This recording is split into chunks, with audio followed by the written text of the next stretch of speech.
Okay, ladies and gentlemen, we are back. Monday night, your boy, Straight Shooting with Stevie Ray, the world's most dangerous podcast. And we're coming at you again. Hope everybody had a very, very, very good weekend.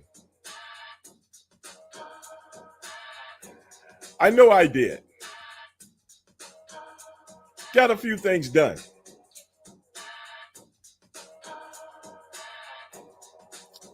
Cleaned my house up. Got some good workouts in. Went out to dinner with a friend of mine. Seen some good NASCAR racing. As you well know, that's my gig right now. What's up, Queen? What's up, Daniel? What's up, Chet? And everybody that's out there watching on Twitch, Facebook. Hey, the gang's all here. And that's what it's about. Hold on a second, gang. I see something over here.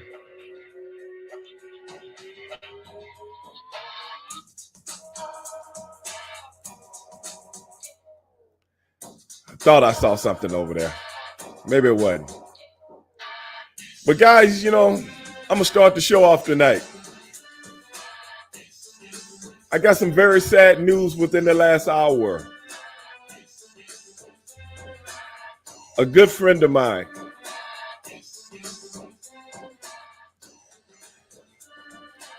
Sonny says he's in Mexico. Yeah, I know you're in Mexico, man, down at your wedding. And he says he won't be available tomorrow. Okay. That's cool, Sonny. Thanks for letting us know.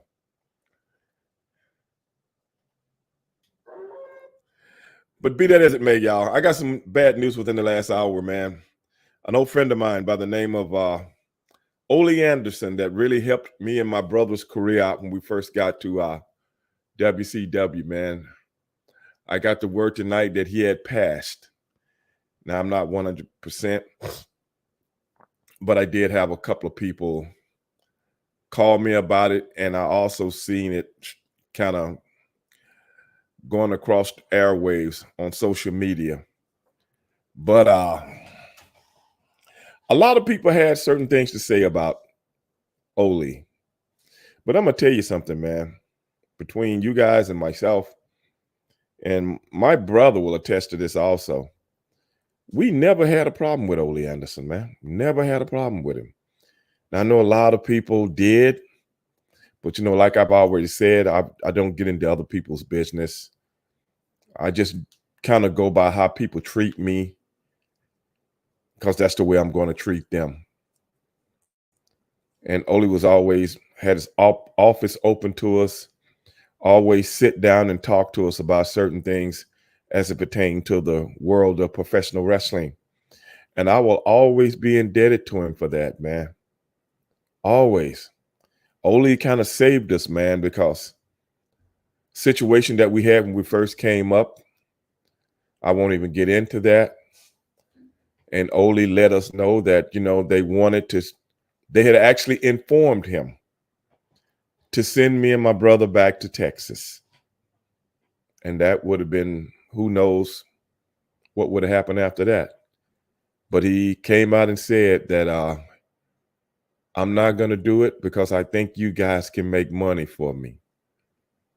So I'm not going to give up on you. And I want you to go out there, change your names. We're going to change your names. And we're going to go from there. And the rest of it worked out. And when we were giving our Hall of Fame speech, when we got inducted into the WWE Hall of Fame, I made sure that everybody knew that story. Because he could have easily said, I got some tickets for you guys. Take your ass back to Texas.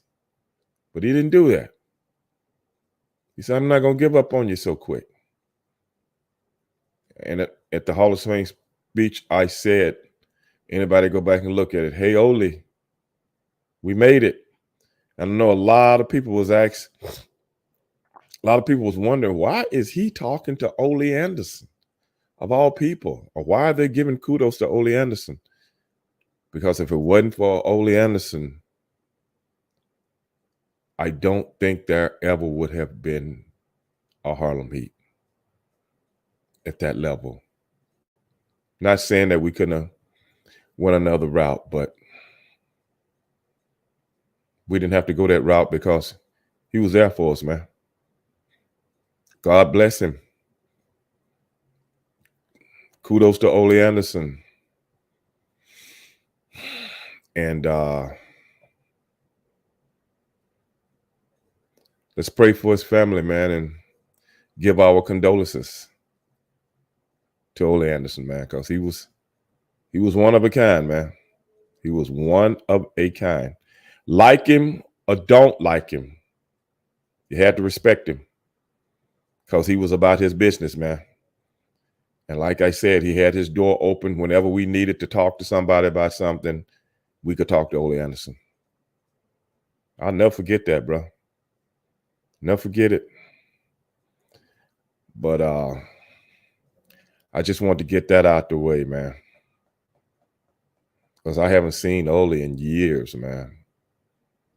I hear him talking on some of his shoot interviews and stuff like that. But I haven't seen him in years, man. But hopefully he was watching back in 2019.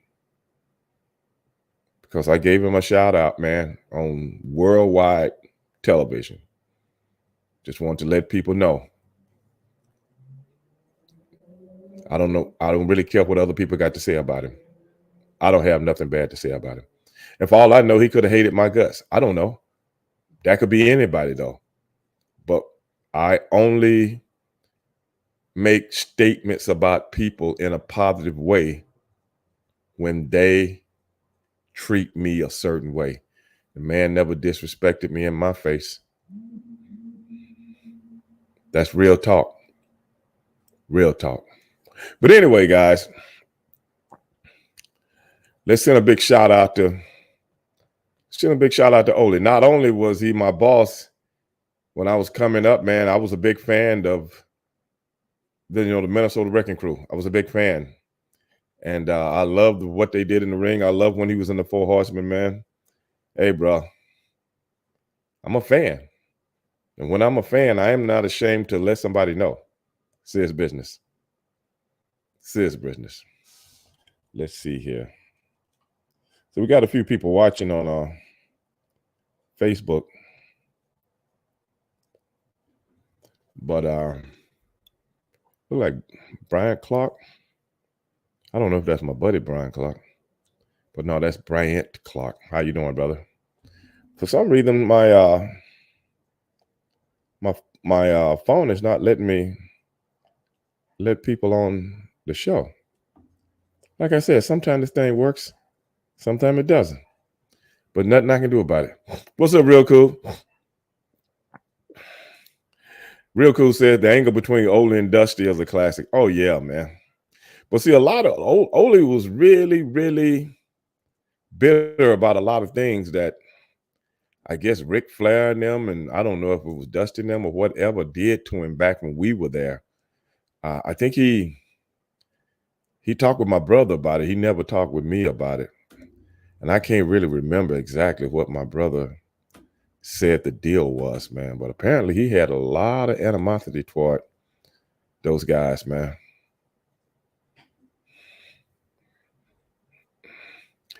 Alpha says, I heard Hogan went to bat. Yeah, that's a true story, too. That's a true story, too. Yeah. Hogan went to bat for me and my brother. Yeah, he did. So we gave a shout out to Hogan, too.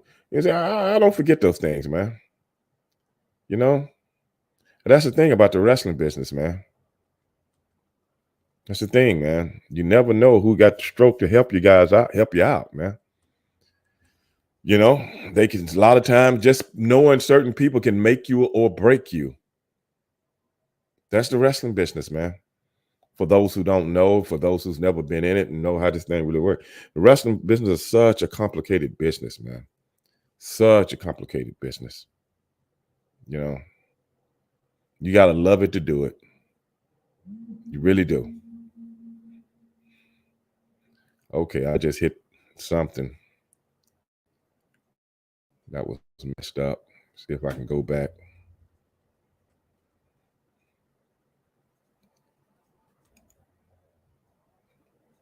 Uh, Let me see here. Okay, there we go.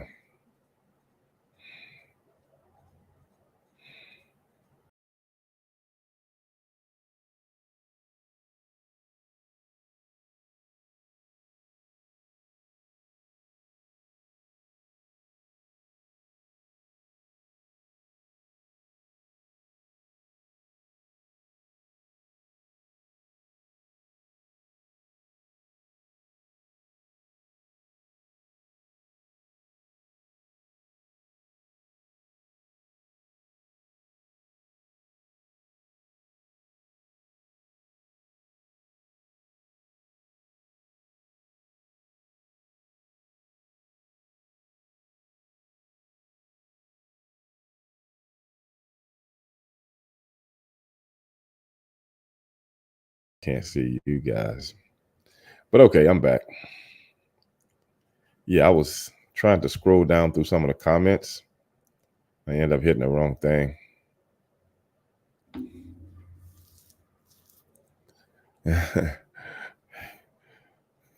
Yeah, man.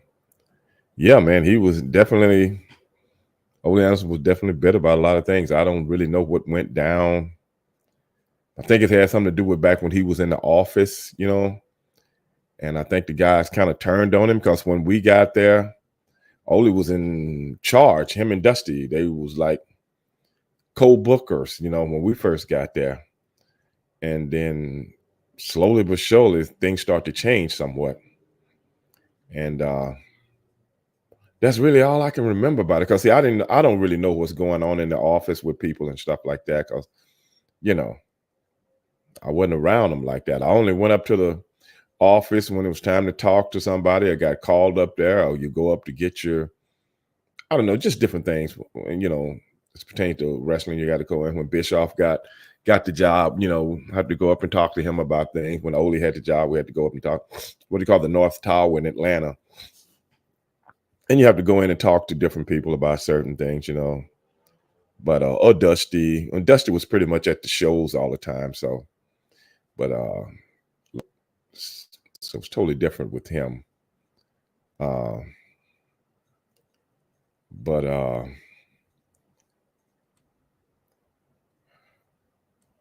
hold on, y'all. I done messed up again.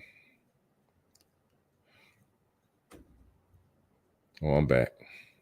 But yeah, man, that's how the old mop flops, man. Let me see here. What's up, Lawman? You got me back real cool.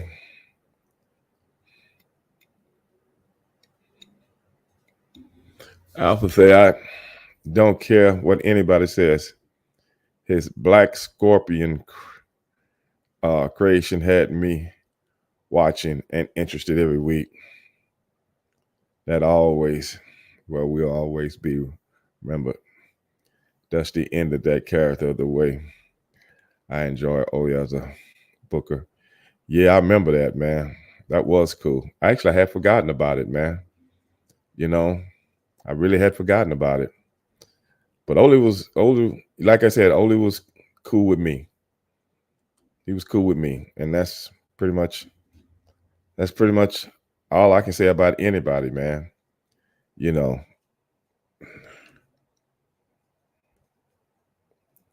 um, when in those kind of situations, um, you can only go off of how people treated you in this business, man. You treat me good. I'm the kind of person that's going. I'm a fight for you, brother. Treat me right. I'm just trying to do what I do, man. Hello out there. Who am I talking to? It's Jersey. What's up? What's going on, Jersey? You got a question? Yeah. What's your favorite wrestling moment ever? I don't know. I got a zillion of them. I can't pick some one thing in my life and then go, oh, that's my favorite thing. No, man, I ain't that kind of person. Not a zillion of them, bro. Most of them wasn't on camera, to be honest. Yeah. Most of them wasn't on camera. Most of them were, a lot of them, I ain't gonna say most, but a lot of them were in house shows where no cameras were and stuff like that. Some of the stories I could tell about, the stuff that went down when no cameras was rolling. That brings back memories. But a favorite moment, let me think. If I had a favorite moment,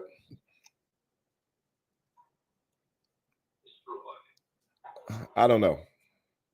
I couldn't answer that. I couldn't answer that.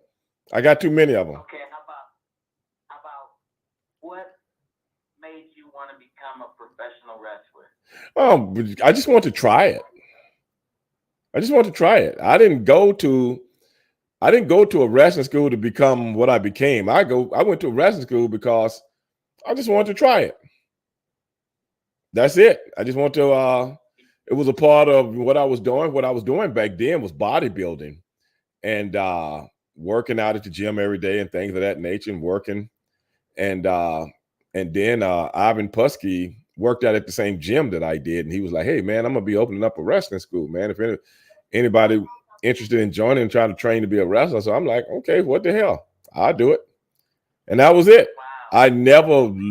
I never had any aspirations to be a professional wrestler, even though I was a big fan of professional wrestling. Never had any aspirations. I was just pretty much, I'll try anything once, you know what I'm saying? So that's how it was. So next thing you know, everything took off, man. I was like, okay, all right, just go with it. So that's what it was, man. I never, like a lot of people, hey, I want to be a pro wrestler.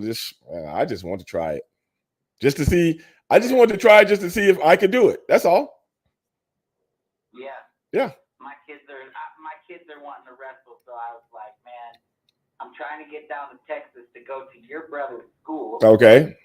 And figure out what we can do to get them all into it. But I'm just like, I do have a question. What's the scariest part about, trusting the other person in the ring with you? Well, that's the thing, man. That's more of a feel.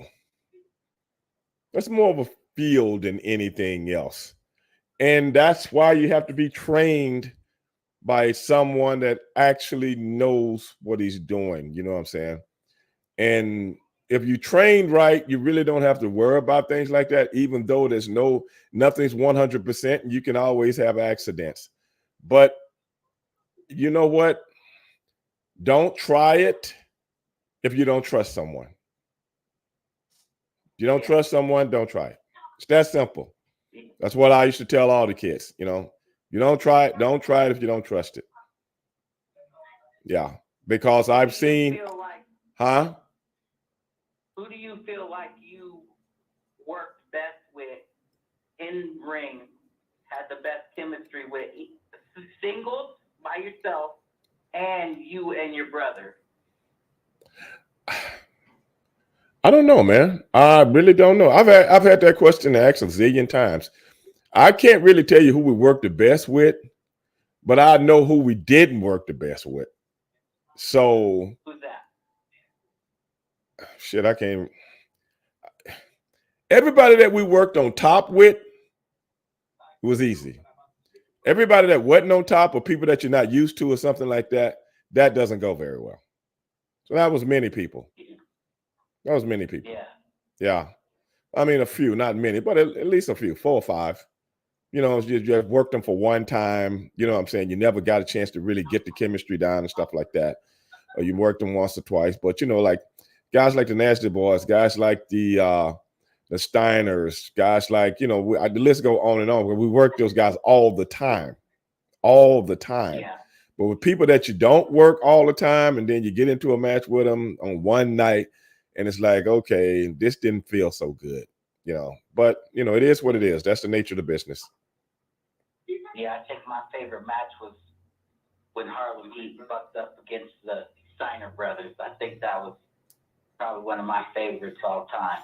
Oh, okay, yeah. Like I said, we worked them in house shows, we worked them in pay-per-views, we worked them on regulars, we worked them all the time, for like 3 years straight. So that got either Nasty Boys. Looking back at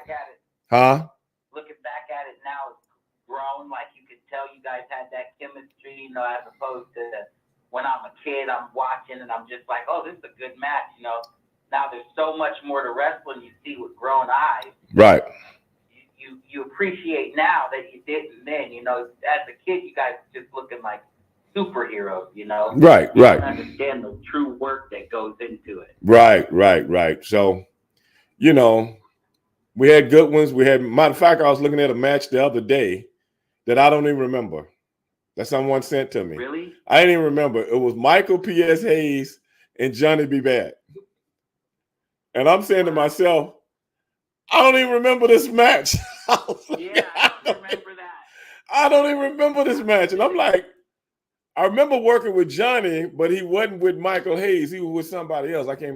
But the Michael Hayes one threw me off, man. And I think we actually worked him more than once.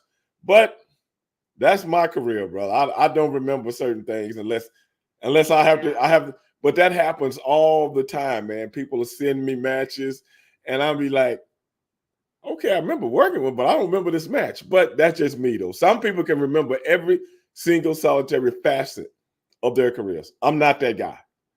I can't remember yesterday sometimes. So I'm serious. So that's just how it is with me, man. I'm like, on to the next match, man. I'm not a yesterday guy. You know what I'm saying? I'm a tomorrow guy. So it is what it is. But I got a kick out of watching it, though, because I'm like, okay, this is cool. All right. Yeah.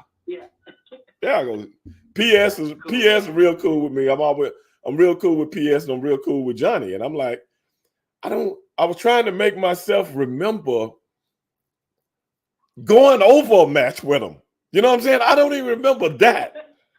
It's like you just walked in the building and got in the ring with two guys. I don't remember any of it. I don't remember the match. Even though I watched the whole thing that somebody sent to me, I don't remember not one single solitary thing in that match. Man, maybe I got amnesia. I mean, really? You're doing so much though, and it's town to town. Yeah, it's really hard to remember everything. But this was a WCW Saturday night match. We had 1 billion of those, so and I was like, okay, all right. I know it's me, but I don't remember him. I don't remember that guy in that match. I don't remember, but it was me. So, but I probably got a lot of those though. I probably got a lot of those. But hey, man, I got to get back. Go ahead. Okay. Oh, I was just gonna say if you could just say hi to my daughter. Yeah, what's her name? Janaea and Jersey. They're my wrestlers, and LeBron, but he's young. But this is her. Hi. Hello, Janae. What's her name, Janaea? Janaea, yep. Yeah, hey Janelle, how you doing? Can you see me? Huh? Can you see me? Yeah. I heard you want to be a professional wrestler. Yeah. Really? It's Stevie Ray. This was one of my dad's favorite wrestlers. There's Jersey. Those are my two wrestling girls right there. Well, hey, man, look like they ready to go, brother. Yeah. My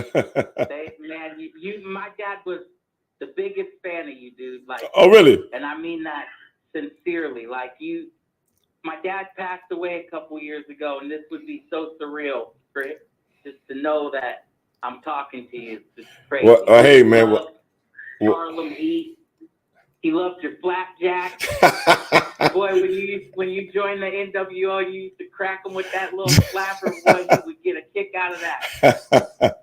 Well, hey, man. condolences for your dad. My dad passed away when I was very, very young. So I know how that feels, man. Condolences to you, Dad. But I'm glad that he got some enjoyment out of what we did, man.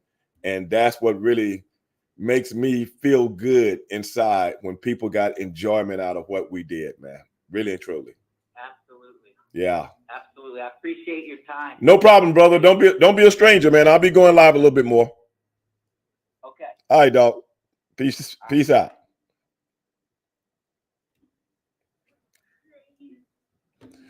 Okay, guys, I'm also going live here, talking to a few people on I think that was Facebook, because I don't think I'm on Instagram right now.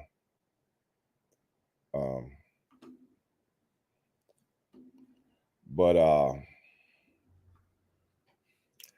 yeah, Alfred says, rest in peace, Oli. Yeah, Oli was my man, brother. Who was that? Lawman. Cool stuff. Yeah, man. It's those are great questions, man. Like I said, guys, I'm gonna start doing this more often, bringing people on live and talking to them, and we're gonna be, doing more of that, So, and this is one of those nights, man. This is one of those nights. Sometimes I can bring people in, sometimes I can't. It all depends, man. It's weird how things work, man. Especially because I don't even know how I brought him in. I don't even know.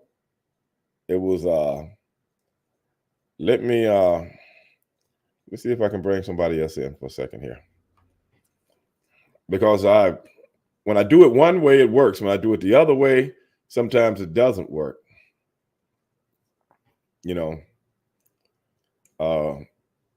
Godson, what's your IG? Real Stevie Ray. Real Stevie Ray. Check that out. Yeah. But yeah, man, but it is what it is. And like I said, man, my weekend was very, very good. Like I said, NASCAR starting back. That's my off season when football comes around. To watch some NASCAR. NASCAR's changed so much. It is what it is. It's almost like spec car racing now, but I'll still take what I can get.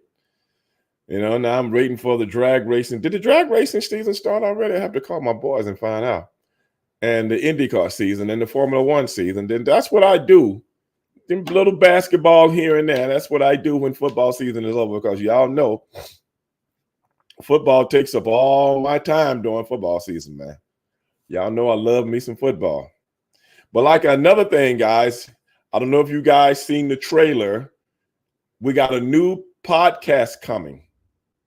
And it's going to be called 3 the Hard Way. Okay? 3 the Hard Way.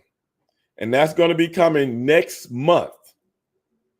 And we're going to talk nothing but professional wrestling. That's it. We're not talking anything else. Only professional wrestling. Okay? So if you guys want to ask questions, if you guys want to, be a part of the show, because I've been getting all these professional wrestling questions, and a lot of times I really just don't have time to do wrestling all night long. Y'all know how I feel about that. So what I'm gonna do is give a special show, a special live show, 3 the Hard Way, with me and a couple of my cohorts. And what we're going to be doing is talking wrestling and answering all the questions that you guys got. Okay? All the questions that you guys got as it pertains to professional wrestling, and that's what we're going to do. What's up, brother? Who I'm talking to out there? All right, man. It's Trey Trouble. Hey, what's going on, brother? You got a question? Yeah. I'm the one that I DM you a lot. Oh, yeah? Under what? Yeah. On the. Under what? Your sound just went out. I could hear you for a second, but then your sound went out. On the shout out video. Oh, okay. I get a lot of those. I'm sorry. Nah, you good. I get a lot of those. I don't know exactly what moniker that you're using. What are you using again? I'm wrestling Huh. in the Indies. Okay. Okay. Like I said, I'm sorry, brother. I get a lot of those, so it's hard for me to keep up with them. But I probably know it if I see it. Yeah. Probably know it if I see it. I was supposed to go down there with Sarge, but I'm booked to the show on the 10th of March. So What date is that with Sarge again? March 8th and 9th. Like I know it's like the first week, first Yeah. or second week of March. I knew that because I did a little video for it. Yeah. Yeah, but I couldn't remember the date. Matter of fact, a couple of people told me they hit me up and said that they was going. Yeah.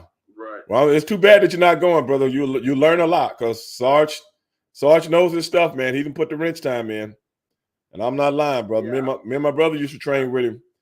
We used to go down and train with him, bro. That was grueling, bro. Yeah, it was grueling. So he don't play. So, What was that again? I got some questions. What's that? Questions for you. What's that? When you and Book started in the Indy and y'all was wrestling in the camo, what company was that in Texas? Well, we used to work for Global, and before that, we worked for a local company here in Houston. Well, a lot of stuff we just did on our own. We didn't represent. We wasn't representing a company. We were just doing stuff on our own because our name was getting out there in the indie world here in Texas and Louisiana. So a lot of stuff we just did on our own. Yeah. Right. Mm-hmm. Yeah, I watched all y'all's documentaries and biographies of that, especially on Booker. Right. Right. So seeing y'all in y'all younger days in them camos in Houston and Texas, it was real nice to see that before Harlem Heat really got started. Oh yeah. Oh yeah. But yeah, man, that's what we used to do, man. We was driving all over the place, man, for nothing, for no money, you know. I'm talking about, I remember one time we drove all the way to Amarillo, Texas in a damn snow ice storm for $100. For $100, brother. And you know how far that is from Houston to Amarillo? Oh my God.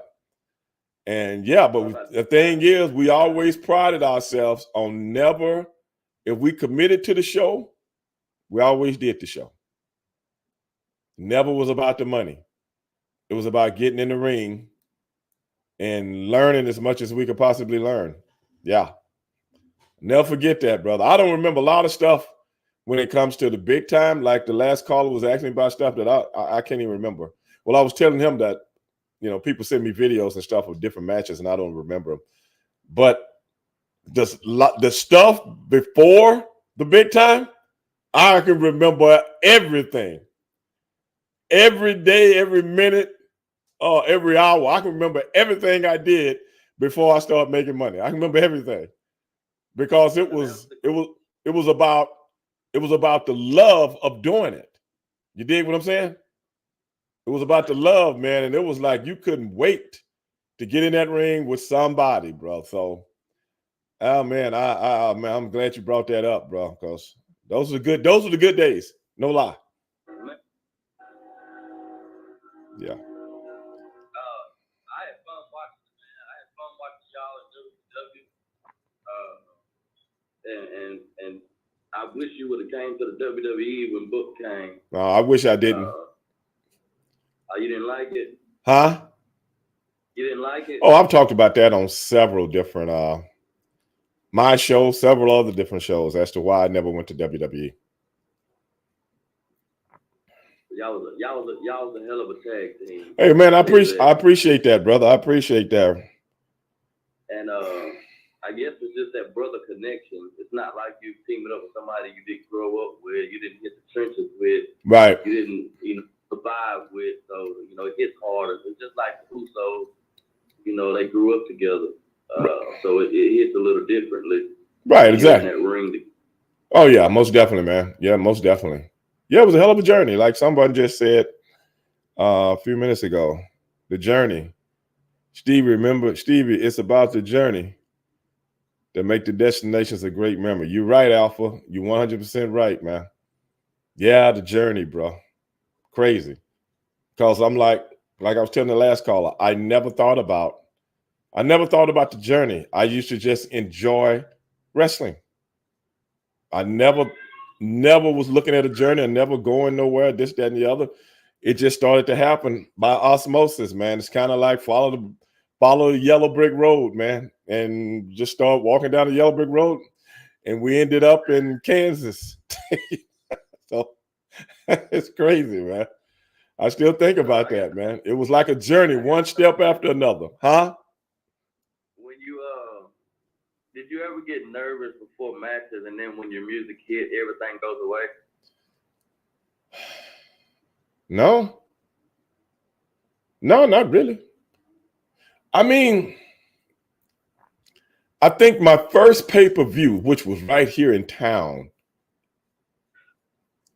that the reason I'm gonna say, I don't know if I was nervous, but it just wasn't right, didn't feel right. It was too many people involved, and everybody had their way of wanting to do the match. They changed it 15 different times. Plus, I got my family and friends in the audience watching because it was right here in Houston, Texas, a pay-per-view with me, Sting, and I'm sorry, me, my brother, Vader, and Sid Vicious against Davey Boy Smith, Sting, Shockmaster, and somebody, I think Dustin Rhodes or somebody. And it was just 15 different things, how they had the thing structured. I think I was more nervous about how the match was going to go. Wasn't nervous about being in the fucking match because it's hard for me to, I don't know. I'm a Leo.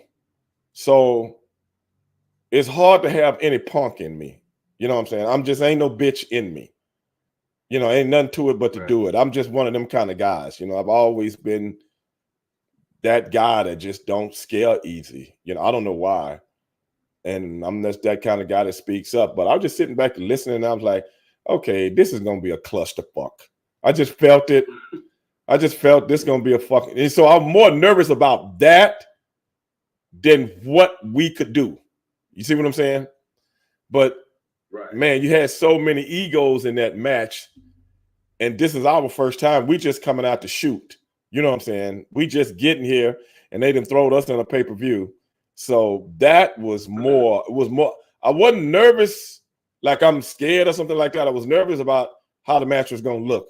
But I know that would have taken a real toll on us because we the odd men out. We the new kids on the block, if you will. So, right. So that's what we were worried more about that than anything. So I guess if you want to say if I was nervous about something, that might be the only match. And I still remember that match to a certain degree. With, Sherry, when y'all was a tag team, it was great. It was great. Very good. I mean, we the one that chose her to be with us. Yeah, because we didn't want anybody with us. We didn't want anybody with us. They was trying to put us with different. We was like, nah, we don't want these guys. You know what I'm saying?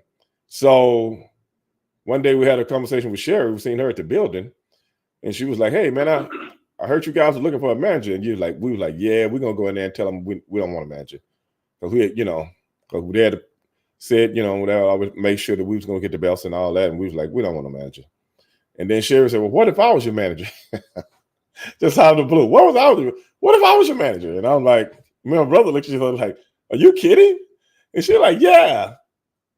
And my brother was like, "Okay, I think yeah." So we went to the office and we was like, "Can Sherry be our manager?" And the rest is history. The rest is history. Right. That's how that whole thing happened. And that's why I said, okay, then me and my brother start tell them this is the way we want you to act. This is the way we want you to dress. This is the way, you know what I'm saying? You got to get away from the whole persona when you was with Randy, when you was with Shawn Michaels, when you was with, you know what I'm saying? Because you with two brothers now. Yeah. You know what I'm saying? So you got to fit in. So in essence, And she did.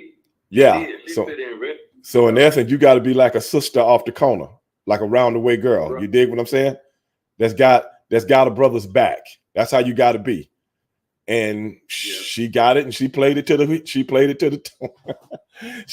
the hilt, man. You know what I'm saying? So yeah, that was great times, man. That was great times. So who was one of your favorite people to work with in singles competition? Oh man, I didn't care. I didn't care. I just go to work.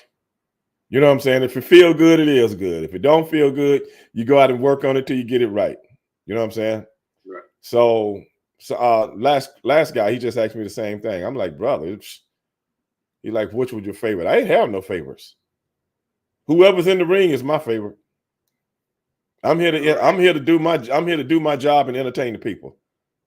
You know what I'm saying? I'm not here to be glad I'm gonna get this guy. Glad it was always a challenge. Professional wrestling is a challenge.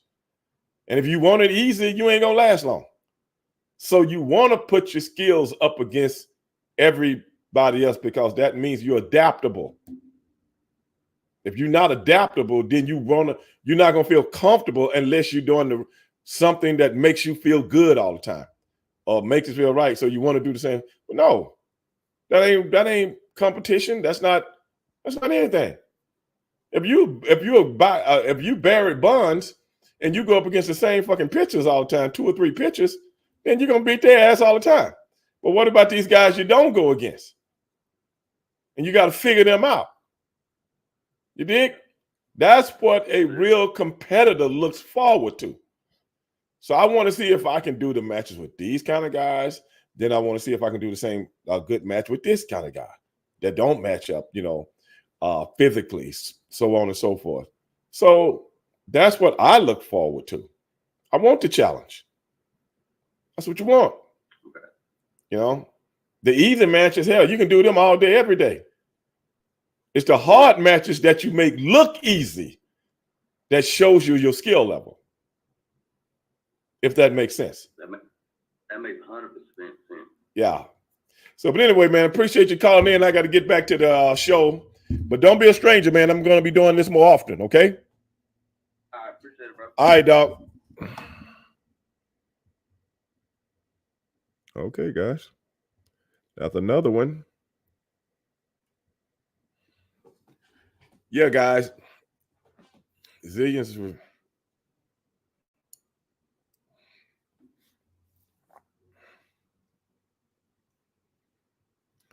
Alpha says tag team wrestling seemed to die after the 90s. Not have the same. Yeah, that's true, man. I've had a lot of people say that, man, but I didn't pay attention very much, but so many people brought that to my attention that, but you know what? I think they did. I think a lot of people did that on purpose. Who was saying that? I think a lot of people, because I even heard that, like certain people were saying they didn't need tag team wrestling anymore. I heard people saying that it was a waste of time. But I'm not sure. Tim Henderson says, Stevie Ray, I'm in AWA territory in Minnesota. I know where it is. Never saw black wrestlers here. Listening to this brother talks about his memories of all your earlier remind me of the first time y'all came to Minneapolis. When was that? I remember coming to Minneapolis.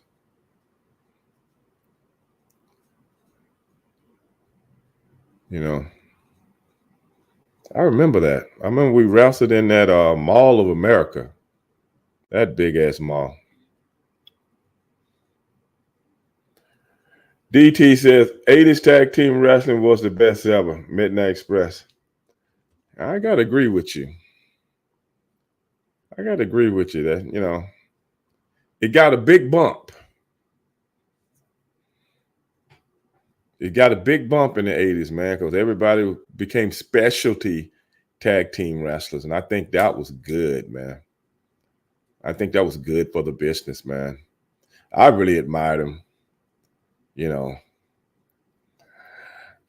King Dog, what's going on, man? Just sitting there talking to the audience, man. Reminiscing about yesterday, brother. People asking me questions and bringing back memories that I've actually forgotten about, man. But like I said, we're going to be doing more of this, especially on the new podcast. And don't forget, we're going to be putting some more flyers out there. It's going to be called 3 the Hard Way. 3 the Hard Way. That is going to be the new podcast with me and a couple of my friends. And we're going to be laying it down about professional wrestling. First time I seen Harlemino on TV was 1993 WCW World Rise 6-man with Sid versus Bagwell, Tuco Scorpio, and Van Hammer. Except they wasn't called Book and Stevie. They were called Kane and Co. I remember that match, man. I don't remember the match, but I remember the match. Was it Van Hammer? Might have been. We did so many of them WCW Worldwide and WCW Saturday nights. We did so many of those, man, that hell, I can't even remember them all. But I remember we did a lot of them.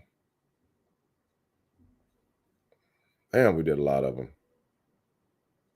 I mean, to the point.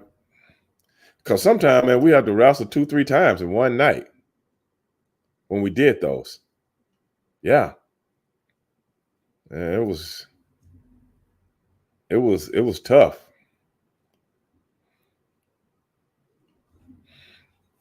It was tough. But hey, man, you got to love it to do it, man. That's professional wrestling, man. If you don't love it, you got to love it to do it. And it can be very satisfying. It would have been satisfying to me if I made it or not, man. We love doing something that you love, man. That's pro wrestling, brother. There ain't no guarantees that you're ever going to, go anywhere or something like that. Sometimes the chips fall, sometimes they don't. Still got to love it to do it, man. Because when you're in that ring in front of those people, man, brother, I'm going to tell you, man, that is a high that you can't get anywhere else. And I don't care if it's 80,000 people or 80 people. Hey, man, you're entertaining them. You're entertaining them, man. In a lot of ways, that's a blessing.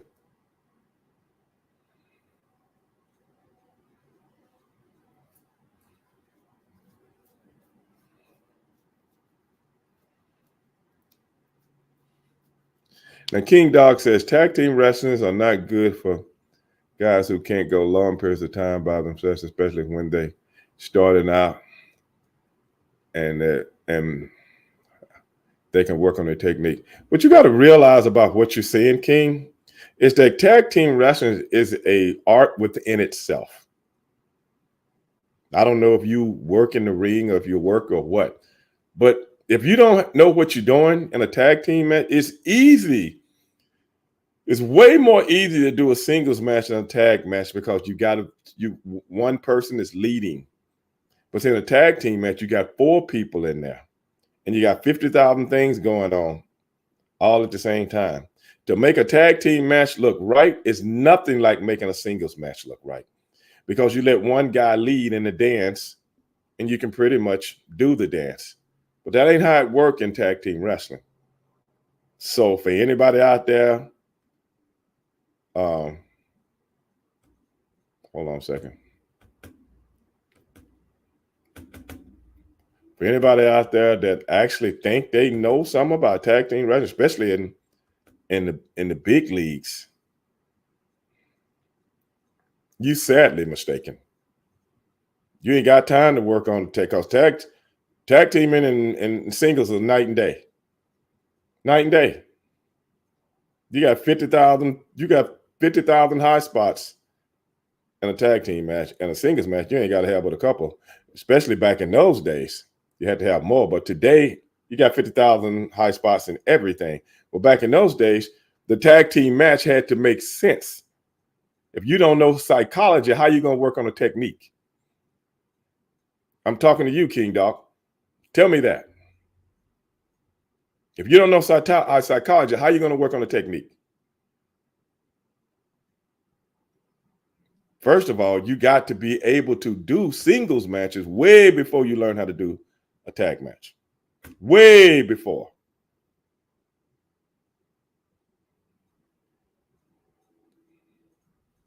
They just don't put people in tag team matches and think that shit gonna work out good. They don't do it. So with all due respect, I don't know where you're getting your information from, but you're 100% wrong. 100%.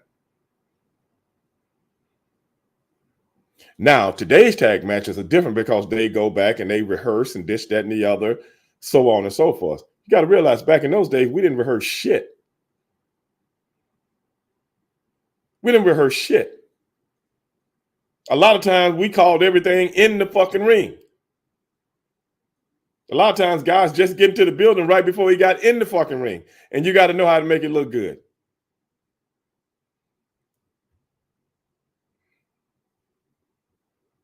You dig what I'm saying? So your theory, with all due respect, is 100% wrong. 100%. Me and my brother had been in the business 3 years before we ever tagged together one fucking time. One time. We had been in the business for 3 years. We had never tagged with each other. So, brother, I don't know where you're getting your information from, but please don't put comments like that for everybody to read if you really don't know what you're talking about, bro. And I'm not trying to be disrespectful. This is one of my pet peeves when people talk about this business as if they've been in it and made money and made a living from it.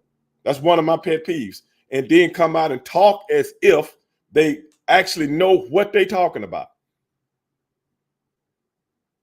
You got to be joking, bro.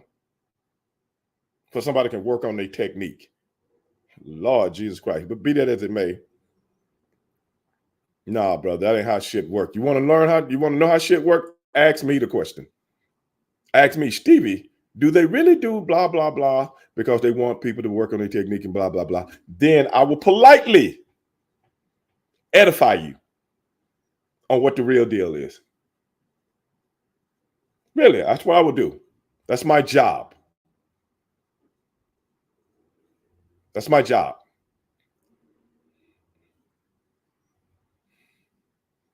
Brother, you just don't know how much mental, you just don't know how mental it is. You really don't. Because like I said, for you to be a good tag team wrestler, you got to know singles psychology first. Work on that way before you get in a tag match. Because tag matches, 50,000 things going on all the time. And you got to remember 50,000 times. I ain't got to remember. You in a singles match, how much you got to remember? One guy, you and him talking to each other, and this is what we're going to do. How hard is that? Well, when you got 4 fucking guys, and we got this many high spots, and you got to do this, so you got to know they high spots, your high spots, and everybody else in between. And everything got to work together. Because if it doesn't, somebody going to chew your ass out as soon as you come back through that curtain. Why didn't you do what happened on the heat spot? You didn't come in when you're supposed to. Oh, shit, I forgot. Yeah, you forgot, and that made it look like shit. No, Lawman, I'm not triggered. I'm just like one of those people when it comes to professional wrestling. I'm one of my pet peeves is people telling me my business that ain't never did my business. You're not gonna walk up to fucking Paul Newman and tell them what goes on in making a fucking movie, and the only thing you did was got in a one of those buses and rode around the studio, and they tell you this, that, and the other. Are you gonna do that? Unless you done worked on a movie set in some capacity. What do you really know about what it takes to make a movie?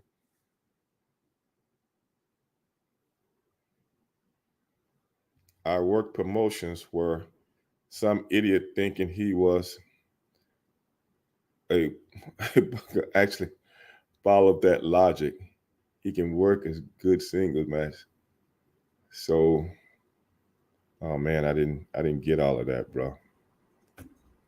Yeah. Let me pull you back up. Okay. Let me see where you at now.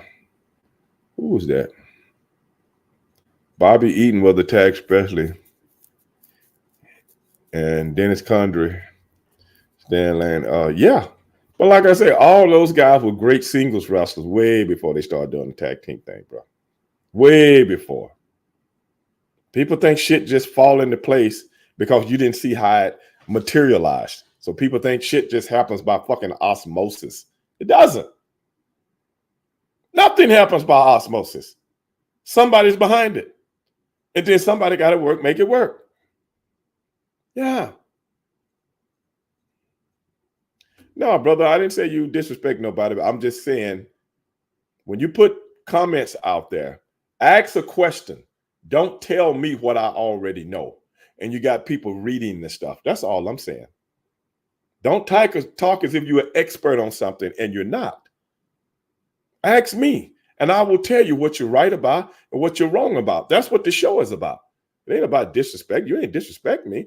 I'm just saying that's one of my pet peeves when people that's never been in this business talk as if they've been in this business. That's like, don't be a Skip Bayless. I've been around watching for 40 years. Motherfucker ain't never caught one pass. Kicked a field goal.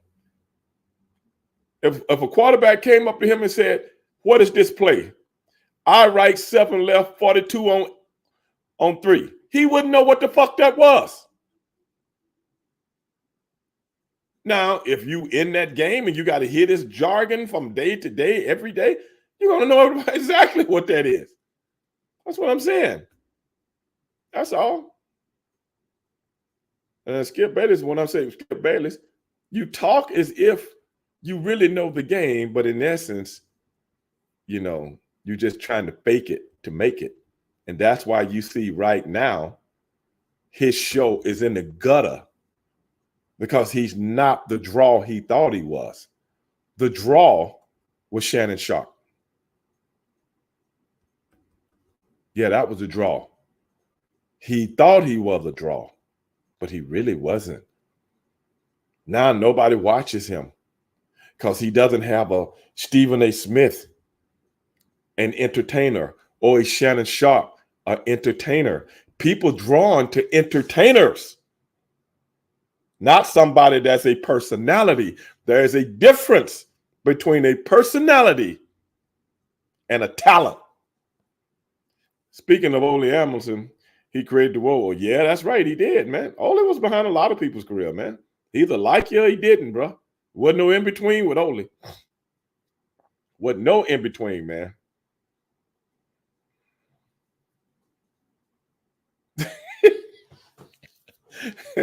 Coach said, Skip better start tap down. I tried to tell people this was going to happen. When people come back, oh, Stevie, wait, what do you know? The man that had 2 successful shows. But see, y'all can't see what I see. You can't see what I see. I'm from the entertainment business. People these days are drawn to entertainers. That's why you got people. That's why Fox News is so big with its audience. They not spewing the news. They're spewing their opinions in an entertaining way. Sean Hannity is an entertainer. Tucker Carlson was an entertainer. When they got them women sitting on the couch with their legs out, that's what you're drawing to, brother. And they telling you what you want to know, not what you need to know. And I'm just talking about Fox. I'm talking about any fucking news.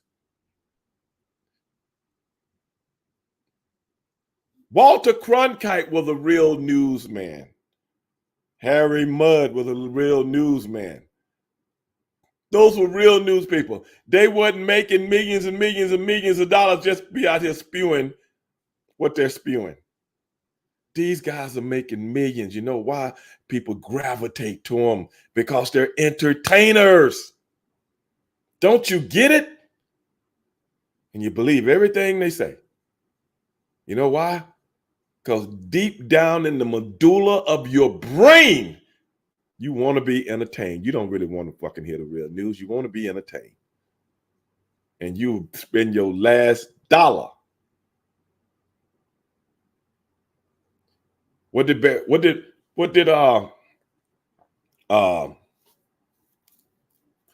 name? What did Barry Gordy tell people when he's testing a new song? If you was down to your last dime, would you buy this song or would you buy a sandwich? Because if a song is good, you're going to buy it on your last dime. If it ain't, you're going to go buy the sandwich. Y'all ever heard that? That's real talk. That's what the show is about, real talk. If you had a quarter, would you buy this record, this 45? That's what we had back then. Or would you go buy a sandwich? I'm going to buy the sandwich on this sucker. But if it sounds good, I'm buying it. I can get a sandwich later because you want to be entertained.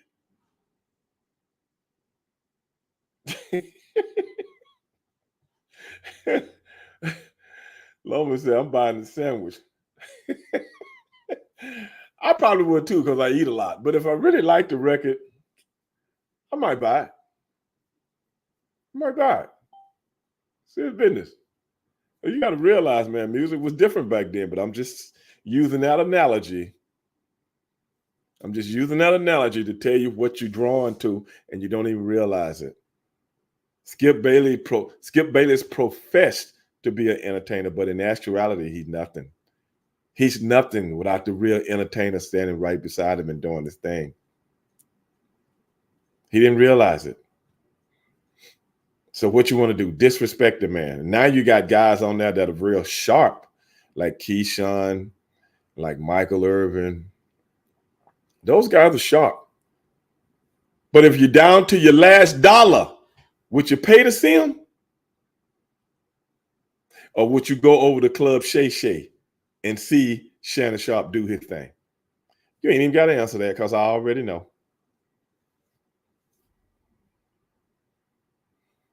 Ray Dog, why are folks down to worshiping celebrities?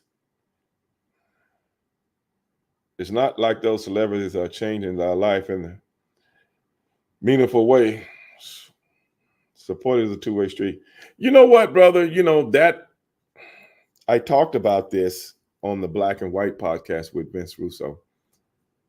You got to realize something, man. Celebrity worship is a big thing, man.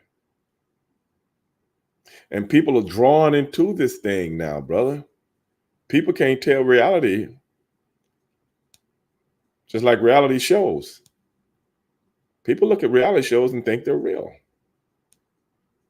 So if everything on television is about celebrityism, everything on television is about celebrityism. Think about that. That is why in football, have you noticed they only push the quarterbacks?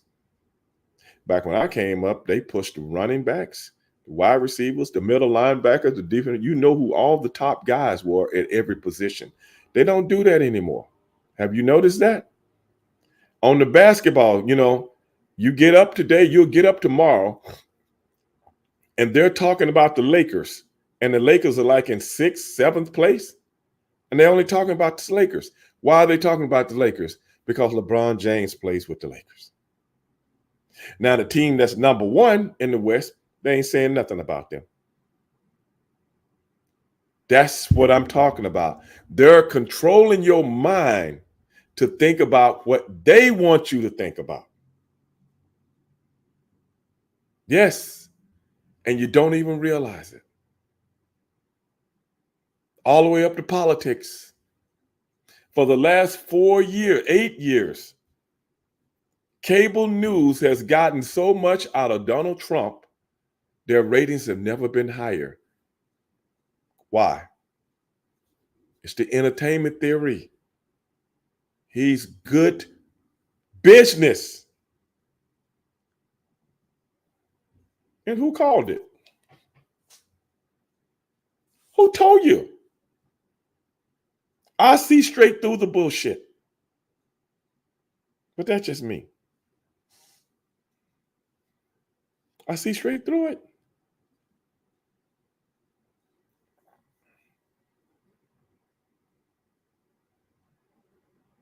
It is what it is. You have to push a narrative to make everybody get on board. Push a narrative, whatever it may be.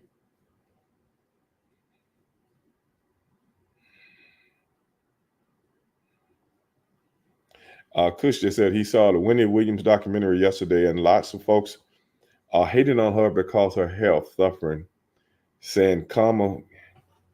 Yeah. I didn't see the documentary, but I did read some stuff about it, Kush. But back in the day, Wendy Williams used her radio show to popularize herself in a lot of ways,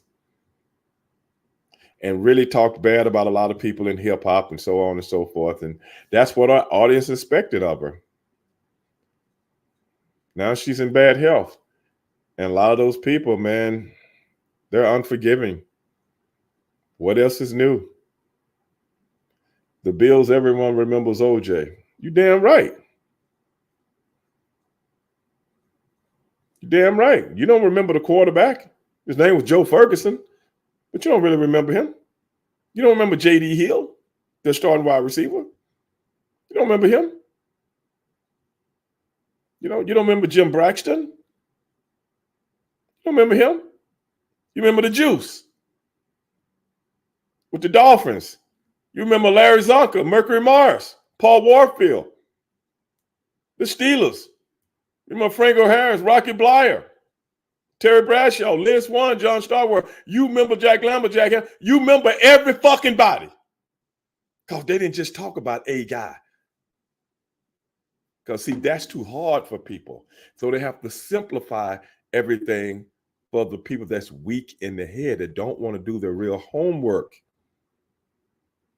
They don't want to do the homework. You're right. Mean Joe Green, who's probably the most famous guy on the whole team. Now people don't want to do their homework. They just want to be told what to look for. So what do they do when, as soon as the game is over? First thing people start talking about is the quarterback play. Forget about the guys that didn't block worth of shit. Forget about the receiver that couldn't get open worth of shit. Forget about the fucking offensive line that couldn't tackle worth of shit. Forget about that. Forget about the coach calling the silliest plays at the most inopportune time. Forget about that. Think about the quarterback. In essence, they're making you dumber. As time progresses, the dumber you get. Anybody ever notice that? Anybody ever notice that? Is it me? As time progresses, we get dumber and dumber. Wow. How the hell that work? And that 1% get richer and richer. Richer and richer. To the point where that 1% has got more money than all the rest of the people on earth put together. But everybody want to bitch about the shit that ain't even worth bitching about because they got your mind. But what the hell do I know? But anyway, man, we didn't have a good show tonight, man. I had the people riding along with me on, I think they're on Facebook. And hey, man, see you guys tomorrow night because we're going to do it all over again. Peace out. But everybody else that's watching,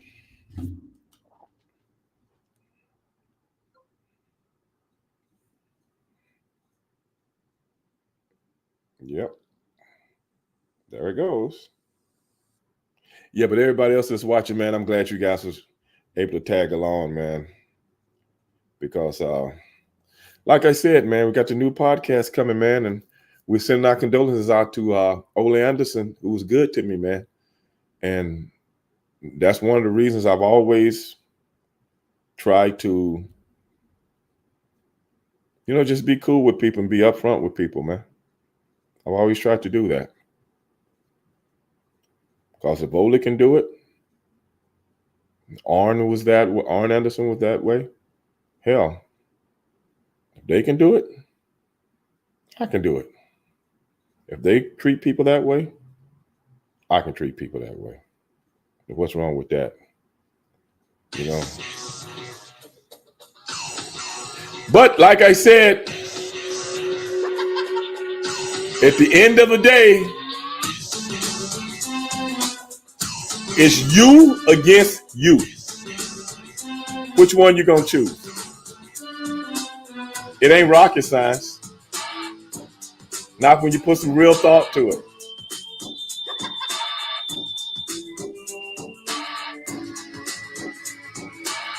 Yeah. Because when you do the real homework, the people that do the real homework always land on their feet. You ever threw a cat up in the air and you're watching? I'm not saying I did it, but I'm talking about you guys. And you throw him up in the air and you watch him and he positions his body. And when he comes down, he lands on his feet and then look at you like, I don't know who you messing with, baby. I'm a cat, not a dog. Throw a dog up in the air, come down, bust his brain, and he's finished. Take a lesson from the cat.